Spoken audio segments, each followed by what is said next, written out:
Estamos em maio ainda e já estão com essas caras de acabados. Fala a verdade. São jovens. Foi a notícia hoje que o Enem pode ocorrer em 2022. Ah, é por isso que está Não todo fala mundo isso não. assim. Ó, Deus do céu. É. Nesse... Não, filho, eu lembro quando eu entrei no ensino médio, eu achava que eu ia entrar na faculdade em 2020. Eu não estava contando com o fato que meus neurônios iriam falhar tanto. Olha, normal, gente. Eu entrei na universidade já velhinha também.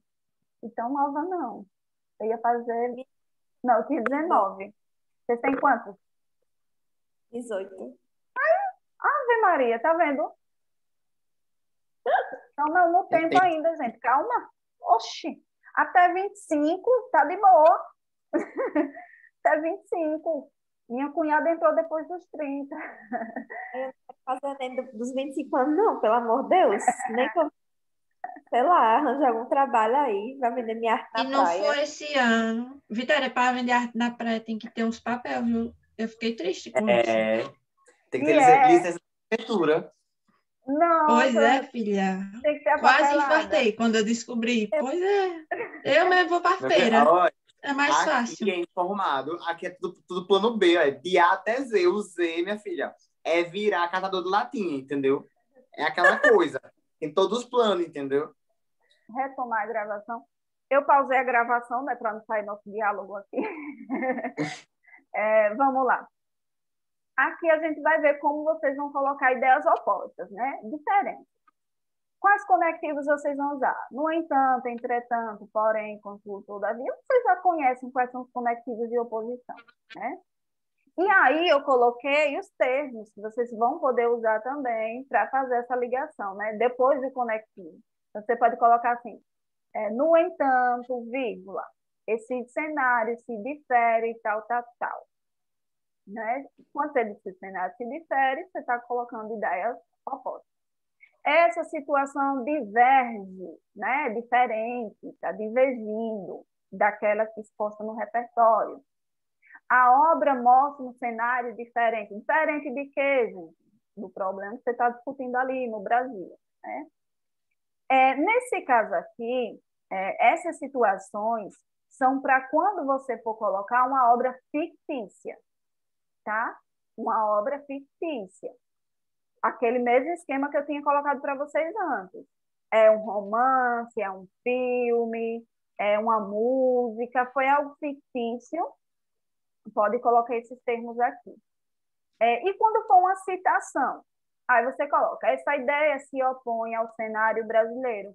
A ideia, lembrem, tentem colocar sempre a questão da ideia. Aqui dá para trocar por pensamento. Esse pensamento se opõe, essa máxima se opõe, tá? Pode fazer aí algumas mudanças. Eu coloco a palavra ideia para vocês entenderem que citação é ideia, viu? Mas se acharem um sinônimo para ideia, pode colocar, viu? A ideia de fulano não pode ser observada, né? Ou seja, essa ideia que ele colocou lá não se vê na realidade brasileira, né? Essa ideia tem caráter discrepante do cenário em questão. Olha que palavra bonita para usar na redação, para dizer que é chique, tá vendo? Então, você está mostrando ali, né? Discrepância. Está mostrando ali que há uma divergência, uma diferença. Quando for uma notícia, um fato ou um dado estatístico, aí vem o negócio do dado de novo. Os dados demonstram que. Aí vocês devem estar pensando, mas professor, isso aqui está igual ao que foi colocado lá em cima, no de semelhança. Tá igual. Mas é porque, nesse caso aqui, o que vai trazer a ideia de oposição é o conectivo, nesse caso específico. Então, não precisa colocar nada mostrando a diferença, tá? É porque o próprio conectivo que você já colocou antes, no entanto, entretanto, ele já vai dar essa ideia de oposição. Aí você pode colocar, tais dados demonstram que, tal fato demonstra que, tal fato comprova que. Quando for uma alusão histórica, esse contexto diverge da situação brasileira, tal, vai explicar. Isso mostra que. Aí você também pode estar se perguntando, mas aqui não tem nenhuma palavra que indique a ideia de oposição, mas já tem um conectivo antes, tá? Então não precisa necessariamente eu colocar uma palavra aqui para indicar essa oposição, não. E se for uma lei, né? Quando a gente coloca lei, dificilmente a gente vai colocar uma lei para mostrar semelhança. Geralmente, quando vocês colocam lei, é para mostrar que a lei prevê uma coisa e a realidade é outra, não é assim? Então, por isso que eu só coloquei nessa situação de oposição. Você vai colocar uma lei, aí você vai colocar. Embora proposto em lei, então, vai retomar a ideia da lei, né? Aí você pode colocar também, pouco se vê na prática. Antes vem o conectivo, né? Então você coloca assim, ó. No entanto, pouco se vê na prática o que versa a lei, tá? Já que eu estou falando de lei, deixa eu dizer um negócio. Não diga que a lei garante, não. Lei não garante nada, não, gente. A lei prevê, tá? Ela prevê, ela diz que é para ter. Sim, se aquilo vai acontecer, ninguém sabe. Então, a lei em si não garante, tá? Utilize o verbo prever, que fica legal, viu? Pronto, então, acabamos. E aí? E aí? Difícil? Tudo? Não. Ótimo. É que não. Vocês acham que vai dar para dar uma melhoradinha na redação de vocês agora? Creio que sim, penso que não, porém não tenho certeza. Olha, Kelly colocou com fé em Deus, então vamos na fé, né? Ultimamente eu estou trabalhando com a fé. Então eu acordo de manhã e eu digo, ó, eu tenho fé que hoje vai dar certo, que eu vou fazer. Eu estou assim, tá? Não tenho certeza de nada. Eu estou igual a Érica, né? Não tenho certeza de nada. E igual Kelly, indo na fé. Bom, querem ver o tema de hoje? Não, né? Assim, né? Querer Vai, professora. manda Deixa eu dizer um negócio. A gente quer, mas medo talvez.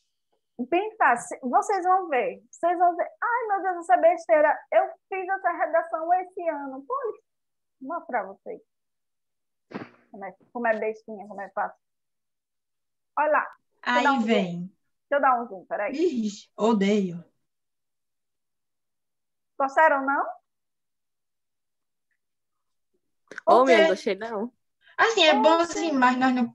Eu vou ter que me controlar para não esculambar o presidente. Mas é um problema da maioria dos temas, né? Mas vocês conseguem. Vamos lá. Desafios do Sistema Único de Saúde, SUS. Por que não tem a palavra Brasil aqui? Porque SUS é do Brasil, tá? Então, tá óbvio, não é um Sistema Único de Saúde do Brasil, tá? SUS é do Brasil e pronto. Você coloca aqui no Brasil, então tá subentendido que você vai discutir sobre o problema relacionado ao Brasil. Quais são as palavras-chave, por favor? Digam aí para mim. Desafio Sistema Único de Saúde. Tá. Uma coisa importante. Aqui a gente tem o nome por extenso, Sistema Único de Saúde. No início do texto, na introdução, vocês devem colocar Sistema Único de Saúde. No decorrer do texto, não precisa ficar colocando o nome todo mais, basta colocar a sigla, tá? Então, isso vale para qualquer sigla. Então, por exemplo, eu vou colocar, sei lá, Anvisa. Então, a primeira vez que eu cito a Anvisa no meu texto, eu tenho que dizer o que significa. Nas outras vezes que eu for retomar, eu não preciso colocar mais por extenso, eu posso usar só a sigla. Deu para entender? Uhum. Pronto. Vejam que tem a palavra desafio. Gente, vocês estão falhando nisso? Olha, esse problema foi o que derrubou muitos de vocês no último Enem e vocês continuam falhando, que é não prestar atenção no que a bendita frase temática está pedindo. E eu acho que eu digo isso muito, sabe? E eu até canso de tanto falar a mesma coisa. Tem que olhar o que a frase temática pede. Porque a frase temática, além de trazer o problema em si, ela vai sempre indicar o caminho que você vai seguir. Então, quando ela coloca a palavra desafios, ela quer que você discuta no seu texto sobre os desafios, tá? Por exemplo,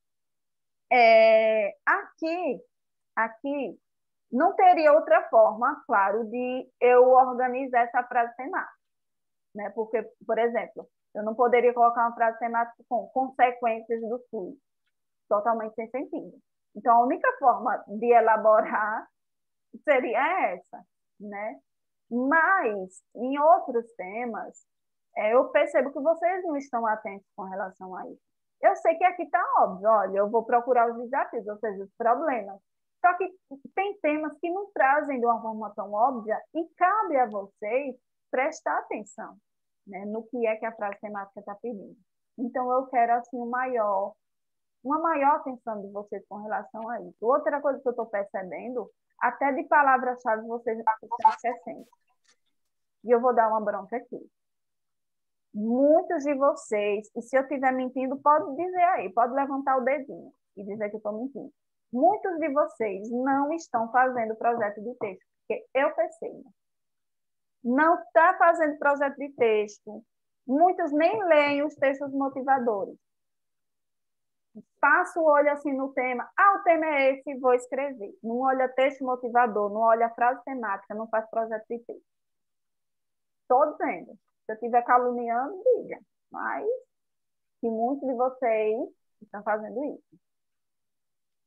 Vou fazer uma pergunta aqui. Quem aqui faz projeto de texto? Em todas as redações? Oi? Quem mais? Quem mais? Só? Érica? Deixa eu ver. Tem alguém mais? Estou perguntando. Perguntando por um agora. Deixa eu ver. Ah, Joyce já levantou a mão. Camille. Clara. Milena. Deixa eu ver. Lorena respondeu. Milena respondeu. Vou ver todo mundo agora. Espera aí. Camille Vitória. Deixa eu ver. Quem mais? Natália, Laisa. Cadê? Oi. Clara, sinceridade em pessoa. Disse, faço não. Kelly disse que todas não. Deixa eu ver quem mais. Milena. Essa Milena é quem? Milena Lima ou Milena Nascimento? Milena Nascimento, né? Que disse que faço não. Tá. Deixa eu ver quem mais está aqui. Raí, faz. Deixa eu ver se ele já respondeu aqui. Pesquisa básica. Ah, algumas não. Tá. Já fiz minha pesquisa, é para o meu TCC. Professora, eu não faço projeto de texto, mas eu separo os argumentos, tipo, antes de eu começar a redação. Eu vou botar a tese. Tira as palavras-chave. Sim, eu boto bem grande em cima da folha, para não esquecer. As palavras-chave. Faz a proposta de intervenção. Não, então a intervenção só depois que eu sei que eu botei lá. Para ficar mais contextualizado, entendeu? Tá bom assim? Não tá bom assim. Não tá bom assim. Não.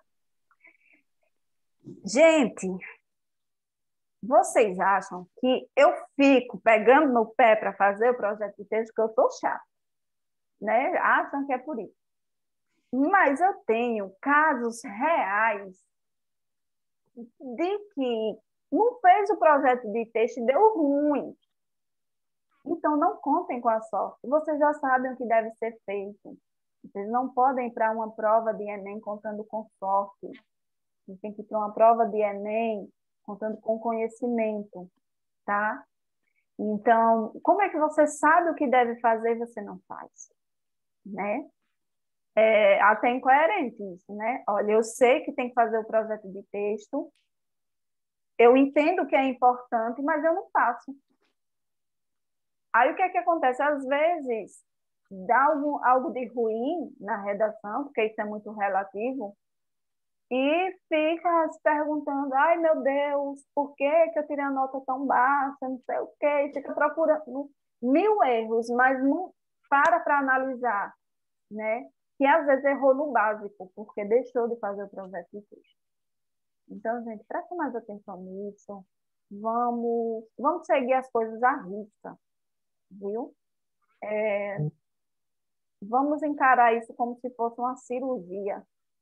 Se deixar de fazer algo, fizer algo fora do lugar, não vai dar certo. Então, vamos entender o nosso trabalho de produção de texto dessa forma, cirúrgica. Tem que ser cirúrgico, ali tudo certinho, no lugarzinho certo, tá? Bom, eu acho que depois dessa bronca vocês vão fazer na próxima. Tomara, né? Sei. Vamos lá. Deixa eu ver se eu lembro do que trata esses textos. O texto 1, ele traz o conceito de saúde pública e eu achei interessante que ele coloca assim. Eu vou ler só essa parte aqui. O conceito clássico de saúde pública define o termo como a arte e a ciência de prevenir doenças, prolongar a vida, possibilitar a saúde e a eficiência física e mental, através do esforço organizado da comunidade. Presta atenção. Tem gente que acha que a eficiência da saúde pública ela está voltada ao tratamento, a dar tratamento às pessoas. E não é. Um sistema de saúde eficiente, ele vai focar na prevenção de doenças. Tá? Então, vocês têm que entender isso. Claro que se o sistema de saúde não oferece tratamento, também está errado. É falho também. Mas o que é que eu quero que vocês entendam? Que a base para a eficiência da saúde pública é a prevenção dessas doenças. Tá? Assim, é uma política voltada a fazer com que a população não adoeça. O objetivo é esse, fazer com que a gente não adoeça, né? E tratar apenas as doenças inevitáveis. Então, é isso, é prevenção. Só que, infelizmente, o que é que a gente vê na prática? Né? Sistemas de saúde, políticas de saúde voltadas no tratamento. E isso não é legal. Por quê? Porque o tratamento, quando se volta apenas ao tratamento, vai trazer um sufocamento para o sistema público, né? Vai estufar o sistema público e ele não vai conseguir suportar. Por isso que tem que focar na prevenção, para que as pessoas não adoeçam, não precisem recorrer aos tratamentos prolongados. Porque, por exemplo, se a pessoa previne, ela só precisa ir ao médico uma vez ao ano, fazer um check-up. Ela não está ali, né, sufocando o sistema de saúde. Mas se ela adoece, ela vai com muito mais frequência, né, aos serviços de saúde. Então, deve ser focado na prevenção. Vocês já tinham um conhecimento sobre isso? Para vocês já era claro? Ou não? Acho que nessa pandemia a gente aprendeu, né? Que o foco deve ser sempre a prevenção e não o tratamento. Deixa eu ver se tem mais alguma coisa importante aqui nesse texto. Ele fala aqui da ação do Estado, né?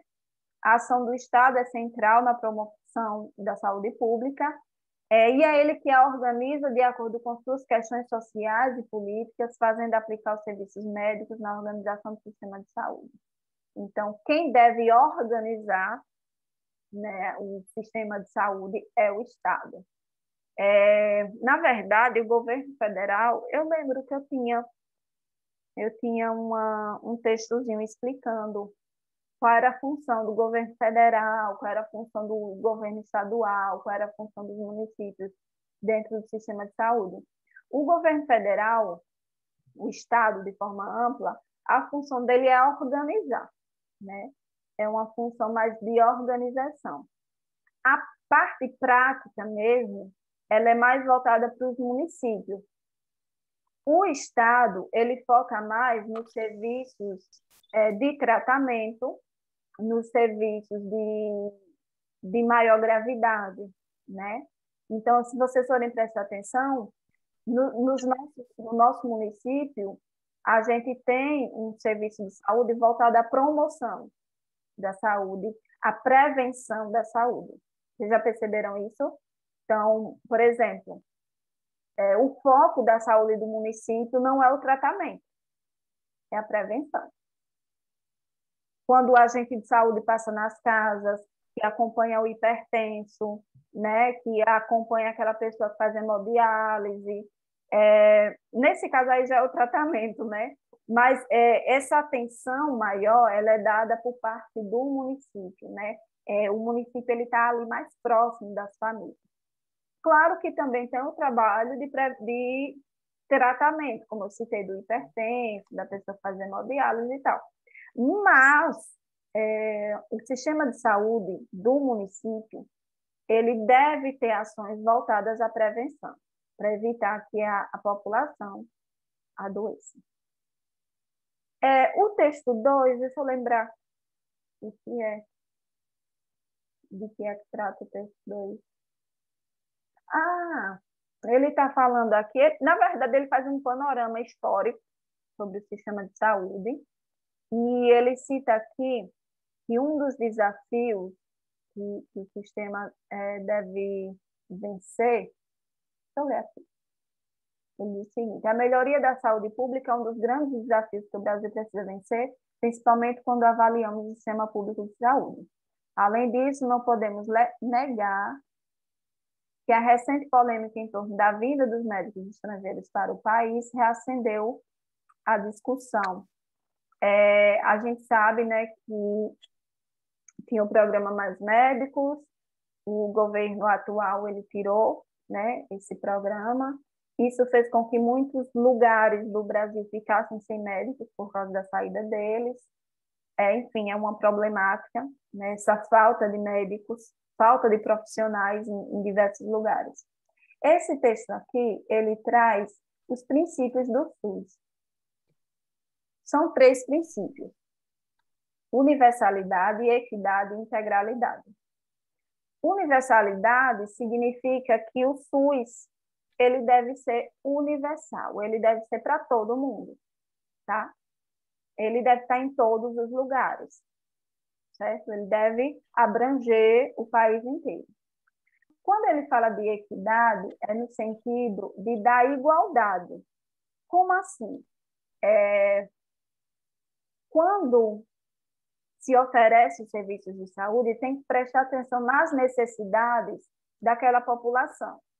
Então, por exemplo, o governo ele não pode fazer o mesmo investimento de saúde numa zona nobre de uma cidade e numa periferia. Por quê? Porque quem é que precisa mais? A população da periferia.